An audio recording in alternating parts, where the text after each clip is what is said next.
그리스도의 몸을 섬기는 예배자. 아멘. 여러분, 우리가 구약 시대에는 우리가 구약 시대를 살아보진 않았지만 우리 성경을 통해서 구약 시대에 드려졌던 예배를 우리가 알 수 있죠. 어떻게 예배가 드려졌는지.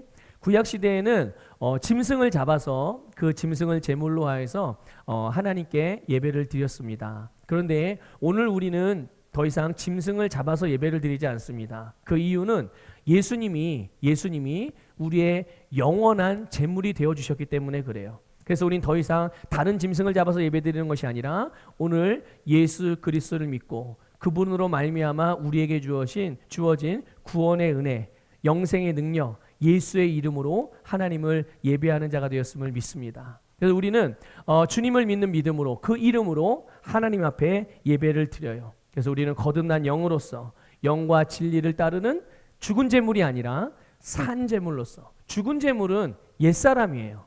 그렇죠? 우리의 옛 정욕, 옛사람에 속한 것들이 죽은 제물이고, 이제 우리는 죽은 제물로 주님을 예배하는 것이 아니라 살아있는 제물로서 영과 진리를 따르는 우리의 삶으로 하나님을 예배하는 자들임을 믿습니다. 그래서 우리는 더 이상 이 세대를 본받지 않고 오직 하나님의 뜻을 따라서 살아가는 자, 그것이 바로 오늘 저와 여러분임을 믿습니다. 자, 그렇다면 우리가 하나님의 뜻대로 살아가면서 삶으로 드리는 영적인 예배가 어떻게 우리의 삶에서 반영되고 나타나게 될까?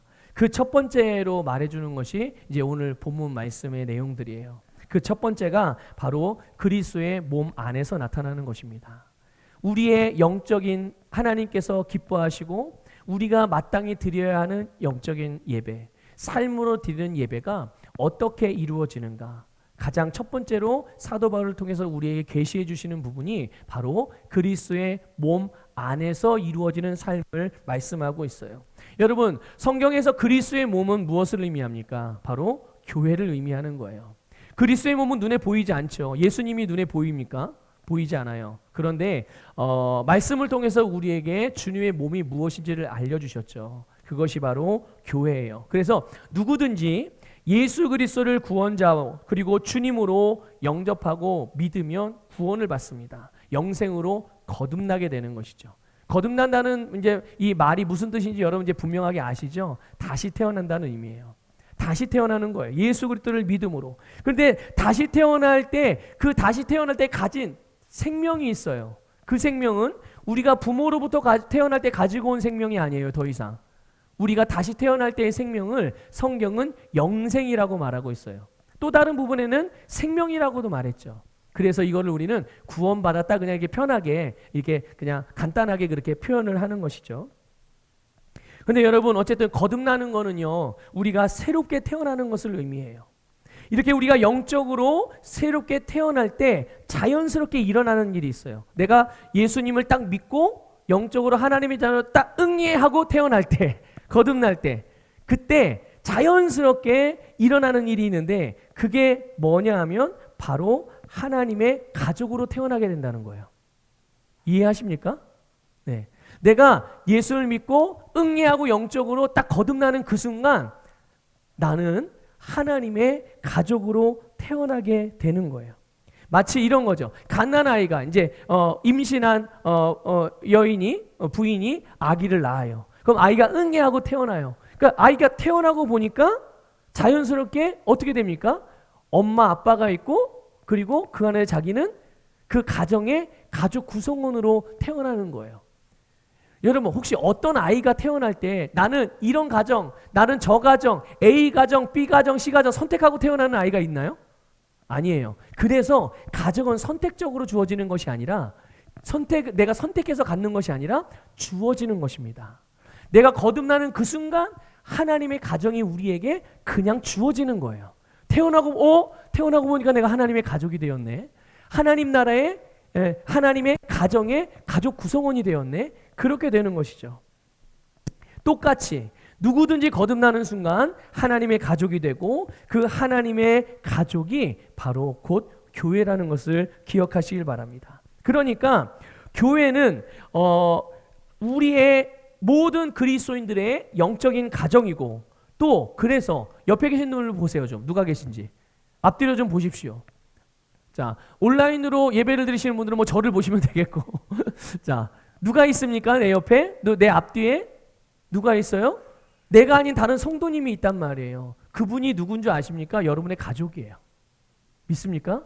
여러분의 형제고 여러분의 자매라는 것을 기억하시길 바라요. 그렇기 때문에 오늘 우리는 다시 한번 이 교회라는 의미를 재정립할 필요가 있어요. 교회가 무엇인가? 과연 내가 생각했던 교회가 뭔가?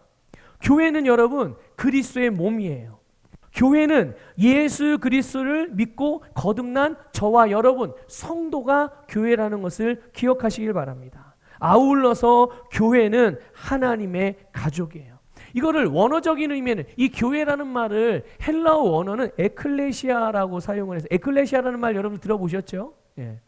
에클레시아라는 말은 부름받은 자들의 모임이에요. 하나님이 부르신 자. 근데 많이 보세요. 하나님이 불렀는데 거기에 부른 사람이 네 하고 응답하지 않으면 이 사람은 교회예요, 아니에요? 교회가 아닌 거예요. 하나님이 불렀는데 그 부름에 네 하고 응답하지 않은 사람들은 모일 수 있어요, 없어요? 모일 수 없어요. 누구만 모이는 거예요? 응답한 사람만 모이는 거예요. 그래서 그 사람들을 교회라고 그러는 거예요. 그게 이 원어적인 의미로서의 교회이고요. 의미적인 그런 내용으로서의 교회는 바로 하나님, 예수님의 몸이고 하나님의 영적인 가족이 교회라는 것을 기억하시기를 주님의 이름으로 축복합니다. 자, 오늘 본문 말씀 3절을 한번 볼게요.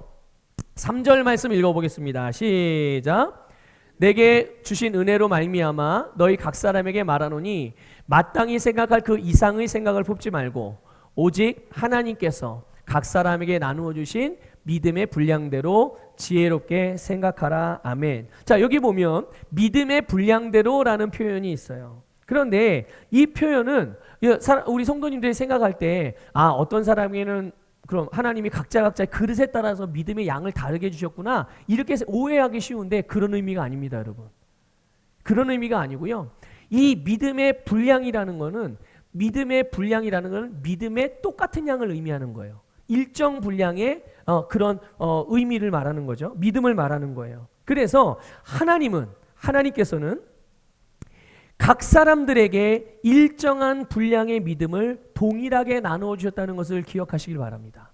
여기 있는 목사라고 해서 너는 목사니까 더 큰 믿음을 가져, 내가 믿음을 더 줄게. 저기는 일반 평신도니까 목사보다는 믿음을 조금만 덜 줄게. 이게 아니라는 거예요. 하나님은 모든 사람들에게, 모든 예수 그리스도를 영접하는 사람들에게, 받아들이는 사람들에게 바로 똑같은 믿음을 주셨다는 것을 기억하시기를 바랍니다. 그러니까 어떤 사람은 많이 주고 어떤 사람은 적게 주고가 아니라는 거예요. 그러니까 여러분 믿음에 대해서 생각할 때 어떤 사람 하나님 믿음을 많이 주셔서 저렇게 믿음 생활을 잘하는구나. 어떤 사람은 저 믿음을 하나님 조금 주셔서 저렇게 믿음 생활을 좀 연약하게 하는구나. 그러니 나도 하나님께 구해서 믿음 많이 달라고 그래야겠다. 하나님 나에게 믿음을 큰 믿음 주시고 많이 주시고. 여러분 그런 기도 하지 마세요. 네. 하나님이 주신 믿음은 똑같은 믿음을 주셨습니다. 그런데 어떤 사람은 왜 믿음의 능력이 크게 잘 나타나고 어떤 사람은 믿음이 있는 것 같기도 하고 없는 것 같기도 하고 이렇게 희미합니까? 그것은 자기가 받은 믿음의 양이 문제가 아니라 받은 믿음을 가지고 뭘 했느냐가 중요한 거예요. 그 받은 믿음을 가지고 어떻게 사용했느냐에 따라서 그 믿음의 힘과 그 영향력이 달라지는 것이지 애초부터 받은 믿음의 양이 다른 게 아니에요. 그래서 하나님께서는 예수 그리스도의 복음을 듣고 주님을 영접한 자들에게, 받아들인 사람들에게 일정 분량의 같은 양의 믿음을, 같은 종류의 믿음을 주셔서 그들을 구원해 주셨어요. 우리의 영혼을 구원하는 믿음, 이 믿음을 하나님께서 우리에게 주셨고요. 그리고 이 믿음은 우리의 영혼만 구원하는 것이 아니라 우리의 모든 인생과 삶의 문제들로부터 구원하기에 충분한 믿음을 하나님이 주셨다는 것을 믿으시기를 주님의 이름으로 축복합니다. 한번 고백합시다. 내 안에 있는 믿음은 나를 구원하기 충분한 믿음입니다. 내가 이 믿음을 받았습니다. 내가 이 믿음을 가지고 있습니다. 네, 맞아요. 여러분이 받은 믿음, 여러분이 가지고 있는 그 믿음이 여러분의 영혼을 구원했을 뿐만 아니라 여러분의 인생의 모든 문제들도 구원하는 능력 있는 믿음이라는 것을 깨달으시기를 주님의 이름으로 축복합니다. 그러니까 우리는 이 믿음을 더 받아내야 된다라는 쪽으로 접근할 것이 아니라 내가 가진 이 믿음을 가지고 있으니까 이제 어떻게 해야 되는 거예요? 그거를 어떻게 얼만큼 사용해야 되는가, 이거에 우리의 관심이 가 있어야 하고 그런 방향으로 우리의 신앙생활에 믿음을 사용하는 일을 접근해야 되는 것이에요. 이 믿음이 바로 우리를 구원하게 충분한 능력이 있는 믿음이기 때문에 예수님께서는 이렇게도 말씀하셨잖아요. 믿는 자들에게는 능치 못함이 없다. 예? 믿습니까? 믿는 자들에게는 능치 못함이 없어요. 불가능이 없다는 얘기예요. 왜 그럴까요? 하나님이 주신 믿음의 능력이 바로 그런 능력이기 때문에 그래요. 그러니까 여러분이 지금 믿고 있는 그 믿음, 여러분이 가지고 있는 믿음, 여러분이 주님을 믿고 있는 그 믿음은 이 세상의 어떤 것에 있어서도 불가능이 없는 강력한 믿음이라는 것을 확신하시기를 주님의 이름으로 축복합니다.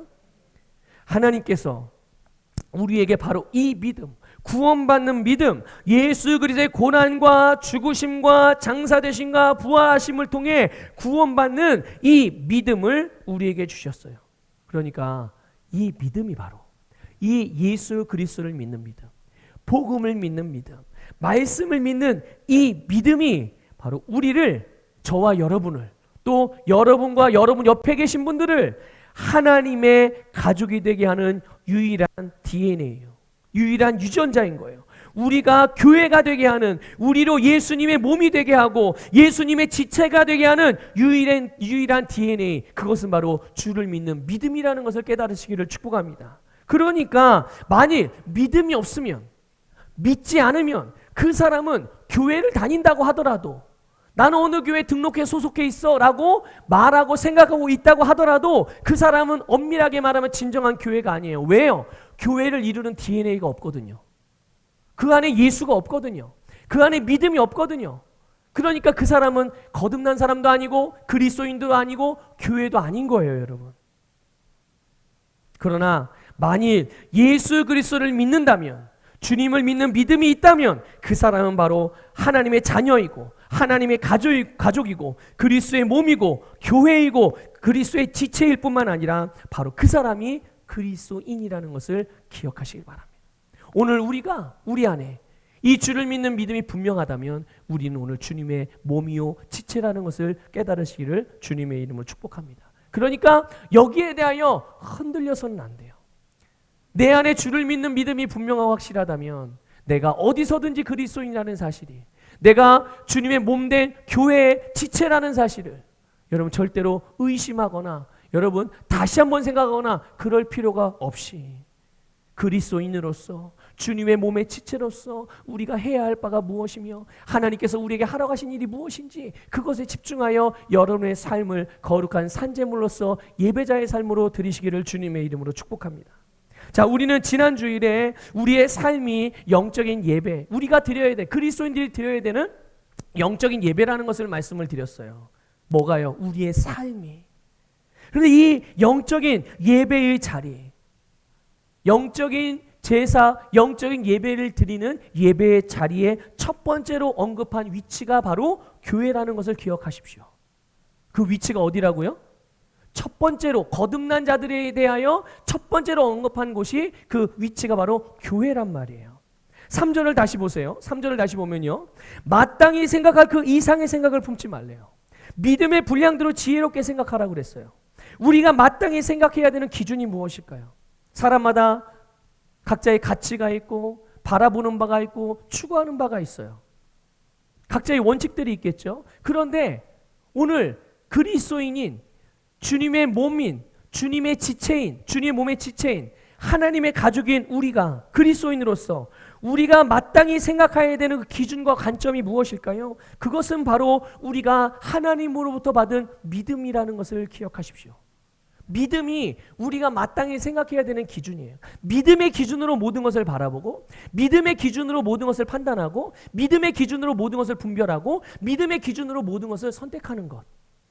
이것이 바로 우리가 마땅히 생각해야 될 거예요. 복음으로 말미암은 믿음, 말씀에서 난 믿음인 것이죠. 여러분, 저와 여러분은 그리스도인입니다. 우리는 새로운 피조물입니다. 그런 우리가, 이런 교회가 마땅히 생각해야 될 바, 그것은 말씀이 뭐가요? 말씀이요.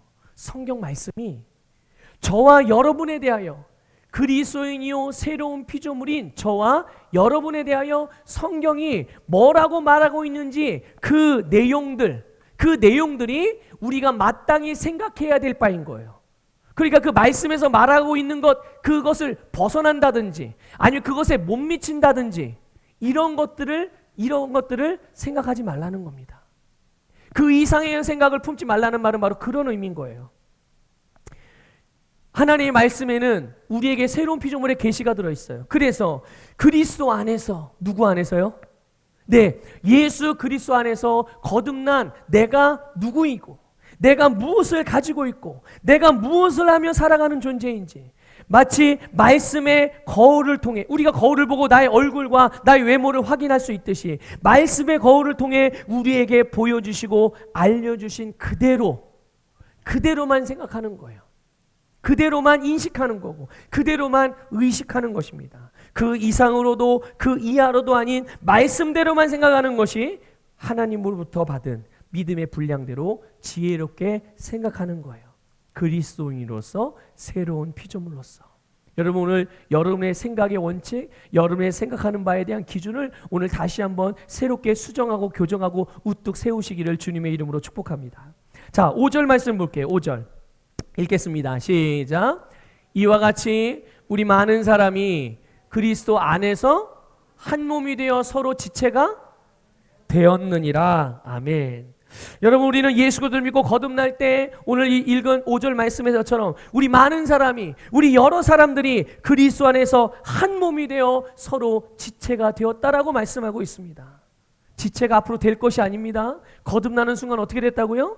지체가 되었다. 이것이 바로 우리가 받은 믿음의 분량을 따라 마땅히 생각해야 되는 지혜로운 생각이에요. 어떤 것이요? 바로 오늘 내가 예수 그리스도를 거듭남으로 우리 모두가, 나를 포함해서 우리 성도들 모두가 예수님의 지체구나. 우리가 영적인 가족이구나. 교회가 바로 이 하나님의 가족인 것이구나. 이것이 성경이 교회에 대해서 말하고 있는 바예요. 자, 그렇다면 세상은 교회에 대해서 뭐라고 말합니까? 여러분의 이웃들은 교회에 대해서 뭐라고 말합니까? 학문적으로 교회를 어떻게 평가하죠? 또 종교적으로 교회를 어떻게 분류합니까? 사회학적으로 교회를 어떻게 평가합니까? 관념적으로, 전통적으로 우리는 교회에 대하여 외부로부터 들어오고 배워온 정보들이 있을 겁니다. 지금도 인터넷 뉴스를 통해서, 아니 매스컴을 통해서 여러 종류의 사람들이 여러 매체들에서 교회에 대해서 이런 얘기 저런 얘기들 많이 할 거예요. 자, 그런데 그것이, 그들이 말하는 그런 정보들이 교회의 본질을 말해줍니까? 아니죠.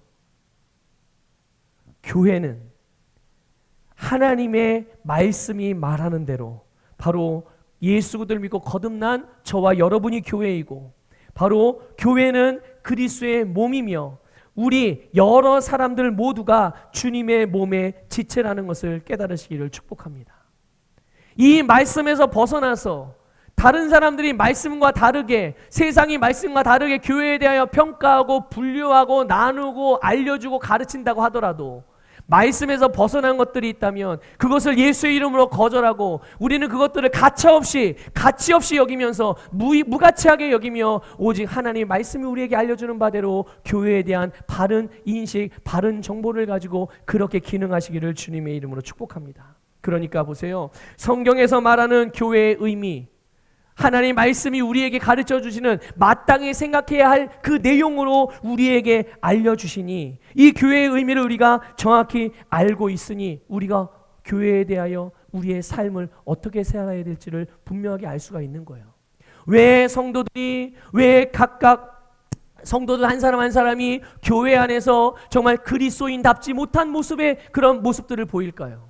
왜 사명을 제대로 감당하지 않고 있을까요? 왜 사명을 감당하지 못하고 있을까요? 그것은 본인들이, 그 사람들이, 그 성도들이 교회가 뭔지를 모르기 때문에 그런 거예요.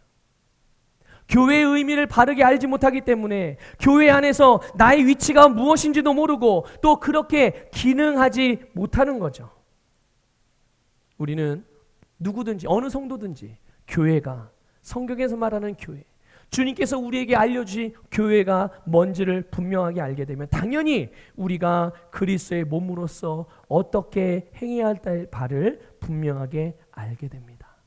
자, 오늘 말씀해 보니까 우리 각 사람이 그리스도의 몸의 지체라고 말했어요. 여러분, 지체가 하는 일이 무엇입니까? 지체가 하는 일은 딱 한 가지입니다. 물론 모양은 같아요. 근데 방향은 하나예요. 한 방향이에요. 그게 뭐냐면 바로 몸을 위하는 일입니다. 각 지체는 몸을 위하는 일을 해요. 이게 무슨 말이에요? 이게 이제 오늘 본문에 보면 6절 이하에 나온 이제 하나하나 이야기인데 오늘은 하나하나 그것들을 말씀드리지 않고요. 그냥 그 큰 틀에서만 원리적인 것들만 여러분에게 말씀을 드릴 거예요. 바로 이 6절 이하에 기록된 내용들이 우리가 마땅히 생각해야 될 바이고 추구하고 행해야 될 내용들이거든요. 이건 그냥 보고서 그냥 이대로 그냥 여러분들이 살아가시면 되는 거예요. 근데 이제 원리를 알아야죠. 원리를 알아야 되는 거예요. 여러분, 우리는 예수 그리스도를 믿음으로 한 몸이 되었어요. 그러나 우리의 몸도 그렇듯이 많은 지체들을, 여러분, 우리가 성도 한 사람으로 구성된 게 아니잖아요. 교회가. 그렇죠? 여러 사람으로 이루어졌어요. 우리의 몸도 그렇죠. 몸이라고 말하지만, 내 몸이라고 말하지만 얼마나 많은 수많은 지체들이 있습니까? 각자의 기능들이 다 다른 일을 하고 있잖아요. 각자의 역할이 있어요. 각각 다른 지체가 다른 역할을 하고 있는 것, 그것이 6절에서 은사가 각각 다르다고 말씀한다는 의미예요. 뭐 예언, 섬기는 일, 가르치는 자, 위로하는 자, 구제하는 자, 다스리는 자, 긍휼을 베푸는 자, 이렇게 그리스도의 몸을 이루는 성도들, 주님께서 주신 은사대로 기능하는 이 성도들의 지체들은 다 다양해요. 몸을 이루는 지체가 다 다양합니다. 그런데 여러분, 이렇게 다양한 이유가 있어요. 그러니까 여러분, 왜 저 사람은 나같이 생각하지 못해? 좀 나처럼 생각해 주지. 이렇게 강요하거나 그렇게 바랄 필요가 없습니다. 또 그렇게 설령 내 생각과 다르다고 하더라도 그것에 대하여 서운하게 생각할 것도 없어요. 왜 그런 줄 아십니까? 하나님께서 각 사람에게 주신 은사가 다르기 때문에 그래요. 하나님이 주신 은사가 달라요. 저에게 주신 은사, 여러분에게 주신 은사, 또 여러분과 여러분의 옆에 계신 분들에게 주신 하나님의 은사가 각각 다 달라요. 각각 다른 기능을 하나님이 주셨기 때문에 지체의 모양도 다르고 기능도 다른 것이죠. 자, 그런데요, 희한한 거는 이 각각 다른 지체가 모양도 다르지만 하는 기능도 다르단 말이에요. 자, 그런데 그럼에도 불구하고 모든 지체가, 모든 기능이 한 방향을 위해 기능한다는 것을 여러분 알고 계십니까? 잘 생각해 보셔야 돼요. 지체가 여러 모양이고 모양이 다 달라요. 코의 모양이 다르고 눈의 모양이 다르고 손의 모양이 다 달라요. 기능은 같아요, 달라요? 기능도 다 다르죠? 다 달라요. 그런데 기능하는 방향은 똑같단 말이에요. 뭘 위해서 기능하고, 눈이 뭘 위해서 기능하고 손이 뭘 위해서 기능하는지가 똑같단 말이죠. 모든 지체가 똑같다는 얘기예요. 바로 몸을 건강하게, 몸을 온전하게 하기 위해서 기능하는 거예요. 다시 말씀드릴게요. 각 지체의 모양도 다르고 기능도 다른데 이 모든 지체들이 하는 일이 딱 하나가 있어요. 무엇을 위한? 바로 내 몸이 건강해지고 몸이 유익해지고 온전해지는 일을 위하여 모든 지체들이 다 그 방향으로 일을 하고 있다는 거죠. 우리 몸을 예를 들어볼까요? 여러분, 손이 뭘 하죠? 손이 하는 일? 뭘 짚고, 뭘 표시를 하고, 뭐 이렇게 닦아내기도, 하여튼 손이 하는 일이 참 많습니다. 자, 눈이 하는 일은 뭘 하는 일이지? 눈이 뭐 하죠? 눈? 뭐 보고, 뭐 하여튼 보고 뭔가 이렇게 분별해주고 그런 일을 해요. 자, 손이 하는 일과 눈이 하는 일이 같아요, 달라요? 완전히 다르죠? 예, 완전히 다릅니다. 자, 그러면 손은 뭘 위해서 일해요? 이 손은 어쩔 땐 눈을 위해서, 어쩔 땐 발을 위해서, 어쩔 땐 코를 위해서, 어쩔 땐 귀를 위해서, 그렇죠? 어쩔 땐 입을 위해서. 이 손이 하는 일이 그래요. 자, 눈은 무엇을 위해서 일하죠? 눈도 역시 마찬가지. 때로는 손을 위해서, 때로는 입을 위해서, 때로는 발을 위해서. 근데 전체적으로 보면 손이든 눈이든 다 몸을 위해서 일합니다. 몸을 안전하게, 몸을 유익하게, 몸을 건강하게 하기 위해서 기능을 해요. 자, 그런데 희한한 게 또 있어요. 손은 손 자체를 위해서 일하지 않습니다. 생각해 보세요. 손이 손을 위해서 무슨 일을 합니까? 손이 손을 위해서 하는 일이 없어요. 자, 눈이 눈을 위해서 하는 일이 있나요? 자기를 위해서? 자기를 위해서 하는 일이 없습니다. 어느 지체도 자기 자신 자체를 위해서 하는 일이 없어요. 손도 그렇고 눈도 그렇고 자기 자신을 제외한 다른 지체들의 유익을 위해서 일합니다. 그래서 다른 지체들이 건강하도록, 다른 지체들이 제대로 기능하도록 돕는 일을 각각 이 지체들이 하는 거예요. 그래서 어떻게 됩니까? 온 몸 전체가 건강하고 온전하게 기능하게 되는 거예요. 자, 그런데 놀라운 일이 일어나요. 뭐냐 하면 손이 분명히 자기를 위해서 일하지 않았어요. 눈도 자기를 위해서 일하지 않았습니다. 그런데 자기를 위해서 일하지 않았음에도 불구하고 손과 눈이 점점 건강해져요. 점점 힘이 세지고요. 점점 하는 역할들이 증가되고요. 영향력이 확장되어지고 점점 탁월해지고 점점 온전해진다는 거예요. 여러분 이해가 되십니까? 손이 손을 위해서 일하지 않고 몸을 위해서 일하는데 실제로 건강해지고 탁월해지는 건 뭐가 건강해지고 탁월해져요? 손이. 자기가 건강해지고 자기가 탁월해지고 자기의 영향력이 커진다는 거예요. 만약에 이렇게 생각해 볼게요. 거꾸로 뒤집어서 손이 생각하는 거예요. 이 오른손이 야, 나는 맨날 나를 위해서 일하지 않고 다른 지체들을 위해서 일하니 너무 피곤해. 힘들어. 아파. 에이, 쉬고 싶어. 나도 내 인생이 있는 거지. 나도 나 자체로서 독립적으로 좀 존재하고 싶은데 그래야지. 그래서 이제 오른손이 하던 일을 멈추고 쉬기 시작합니다. 쉬기 시작해요. 자, 한두 시간 쉬는 거는 뭐 크게 저희가 없죠. 그런데 이제 그 쉬는 시간이 점점 길어져요. 일을 제대로 역할을 안 합니다. 그러면 이제 나중에 어떻게 됩니까, 이게? 손에 있는, 여러분, 깁스해 보신 분들 아시죠? 팔이나 다리에 깁스해 보신 분들. 한 6주 내지는 8주 정도 깁스하고 나면 힘이 들어가요, 안 들어가요? 힘 쓸 수 있어요, 없어요? 없어요. 근육이 다 풀어지고, 힘줄이 약해지고, 그리고 마디마디 관절이 굳어서 움직일 수도 없습니다. 무거운 걸 들 수도 없어요. 그리고 나중에는 그럼에도 불구하고 기속적으로 이거를 사용하지 않고 끝까지 방치하면 어떻게 됩니까? 메마르게 돼요. 그리고 나중에는 썩습니다. 그럼 어떻게 됩니까? 어떻게 해야 돼요? 그때는 다른 지체를 살리기 위해서 잘라내야 되는 거예요. 그래서 나중에는 본인이 움직이고 싶어도 손의 기능을 해보고 싶어도 이제는 안 하는 게 아니라 할 수 없게 되는 상태가 되어져요. 여러분 이게 몸의 신비예요.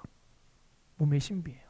분명히 각 지체들은 자기를 위하는 일을 하나도 하지 않고 다른 지체들을 위해서 힘들고 애써서 하는 것 같은데 그런데 실제로 유익하고 건강하게 되고 탁월하게 되는 것은 바로 그 자신이라는 겁니다.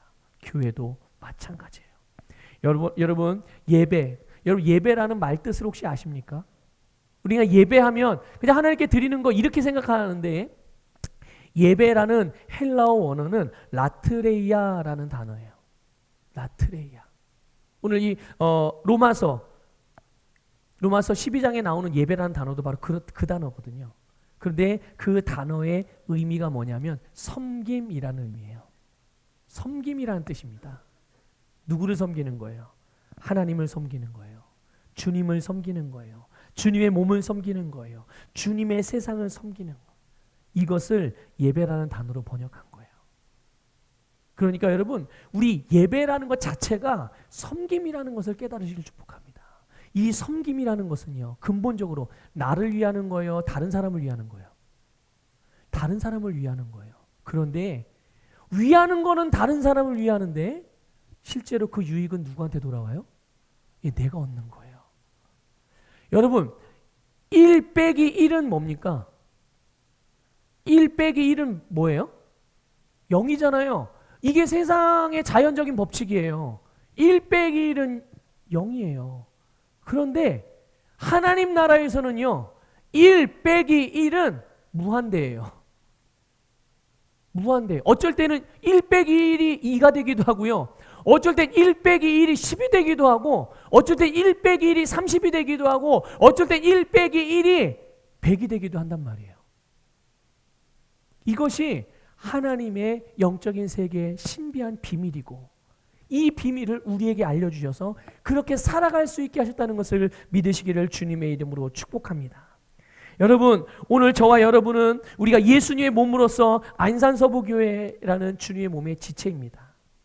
우리는 주님의 몸의 지체로서 하나님께서 각자에게 다른 은사들을 주셨고, 여러분 그 은사를 받았습니다. 각자에게 다른 봉사의 직분을 주셨습니다. 그 은사, 그 직분을 따라 오늘도 또 과거도 그렇고 제대로 기능하고 계십니까? 여러분의 위치에서 주님이 주신 사명, 주님이 주신 봉사의 직분, 주님께서 여러분에게 주신 은사를 따라서 제대로 기능하고 있느냐는 거예요. 여러분, 우리의 몸으로 드리는 영적인 예배, 그것은 섬김을 통해서 드리는 예배입니다. 그리스도의 몸을 이루는 지체로서 다른 지체를 위해서, 나아가서 그리스도의 몸을 위한 섬김, 다른 지체들을, 다른 성도들을 온전하게 하기 위해, 그리스도의 몸을 온전하게 하기 위한 섬기는 것이 예수님의 몸에 지체된 저와 여러분으로서 하나님께 드릴 수 있는 영적인 예배라는 것을 깨달으시기를 축복합니다. 그렇기 때문에 우리가 주님으로부터 받은 은사는, 주님으로부터 받은 봉사의 직분은 어느 게 더 중요하고 어느 게 덜 중요한 게 없어요. 여러분, 설교하는 직분을 가져가서 설교를 하는 것이, 또 화장실이나 밖에 떨어진 쓰레기를 줍거나 청소하는 것, 식당에서 봉사하는 것, 주보를 나눠서 안내 봉사하는, 헌금위원을 하는 것, 기도로 섬기는 것, 차량 운행을 하는 것, 각자 하나님으로부터 받은 은사가 다르기 때문에 그게 뭐가 더 중요하고 뭐가 덜 중요한 게 없다는 것을 여러분 깨달으셔야 해요. 그러기 때문에 내가 없는 은사에 대해, 내가 받지 않은 은사에 대해 다른 사람이 가지고 있다고 부러워할 것도 아니고, 다른 사람이 없는 게 나한테 있다고 해서 내가 우월하게 생각할 것도 아니라는 거예요. 비교할 수가 없는 겁니다. 경쟁할 수가 없는 거예요. 여러분, 비교를 한다든지 경쟁을 한다는 것은 같은 것이, 같은 양이 똑같은 게 주어졌을 때 어떤 게 더 효과적이고 어떤 게 더 잘하느냐가 비교가 되는 겁니다. 그래야 경쟁이 될 수가 있는 거예요. 근데 애초부터 서로 종류가 달라. 애초부터 받은 게 달라. 근데 어떻게 경쟁이 됩니까, 그게?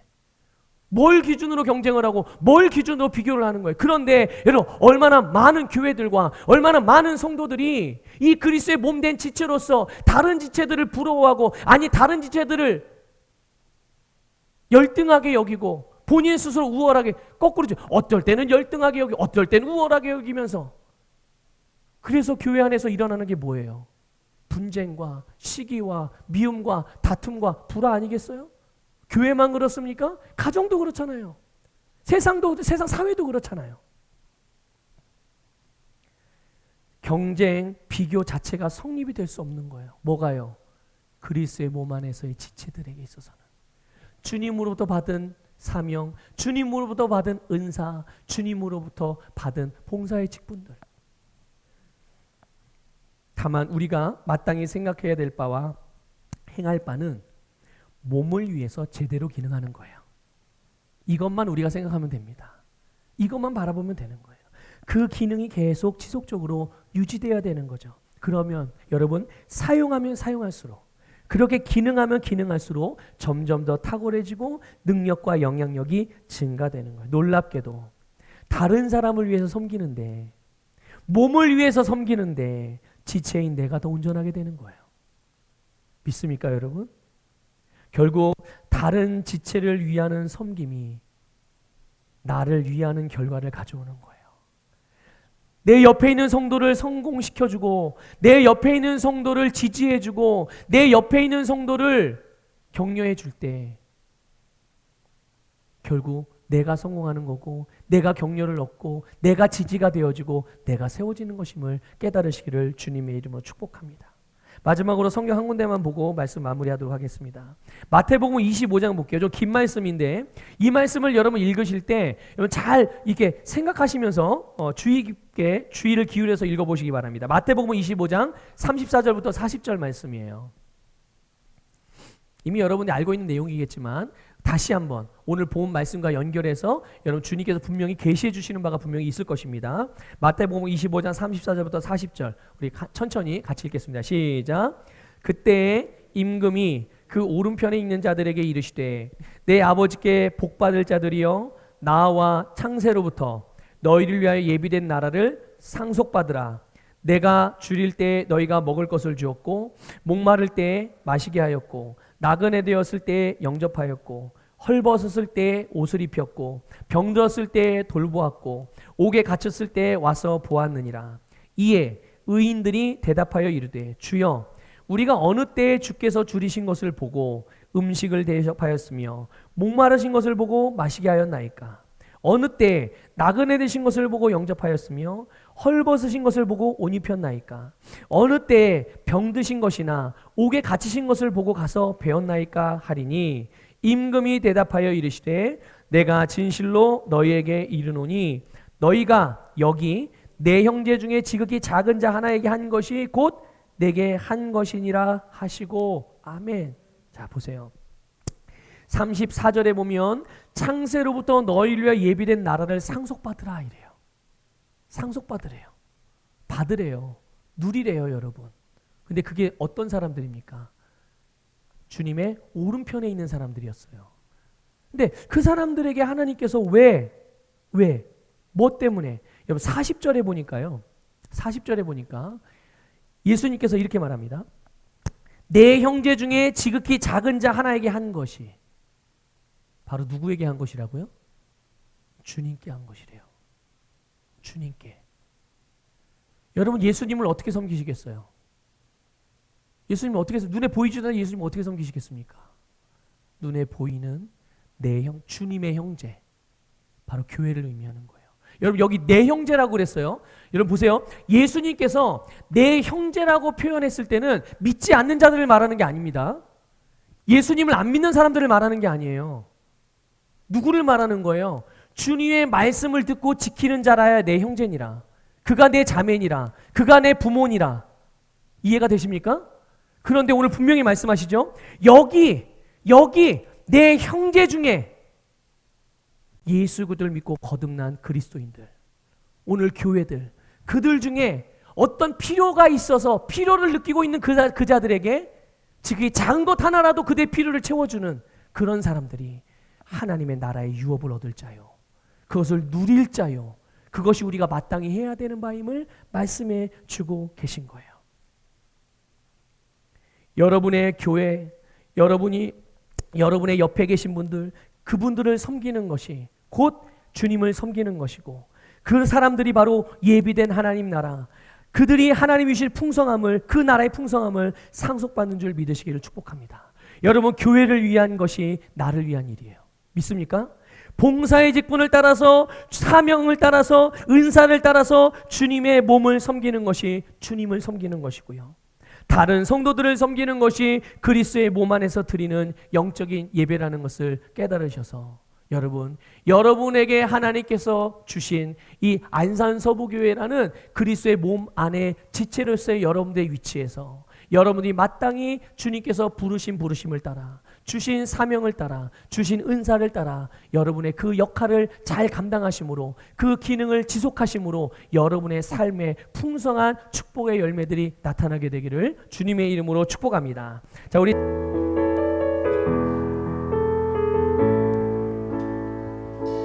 주님 나를 택하사 잃어버린 자에게 아버지의 사랑을 나누게 하시네. 어두움을 밝히며 차가운 마음 녹이는 진리의 빛 전하게 하소서. 성령으로 임하사 소망 없는 자에게 가게 하시네. 목자 없는 양같이 방황하는 저들에게 주의 사랑 전하게 하소서. 보내소서. 시련이 찾아올 때도 주님의 눈물 기억하게 하소서. 보내소서. 주께서 가신 길을 나도 걸어가게 하소서. 보내소서. 보내소서. 시련이 찾아올 때도 주님의 눈물 기억하게 하소서. 보내소서. 주께서 가신 길을 나도 걸어가게. 우리 주여 한번 부르고 기도하겠습니다. 주여. 하나님, 오늘 우리에게 하나님 구원 얻을 수 있을 만한 충분한 믿음을 우리에게 주셨으니 감사합니다. 하나님, 그렇습니다. 우리가 믿음을 가지고 있습니다. 이제 이 믿음을 가지고 주님께서 우리에게 은혜로 주신 은사를 따라 우리가 주님의 몸의 지체로서 주님께 연결되어지고 주님께 붙어서 아버지 우리가 제대로 기능하고 나아가기를 원합니다.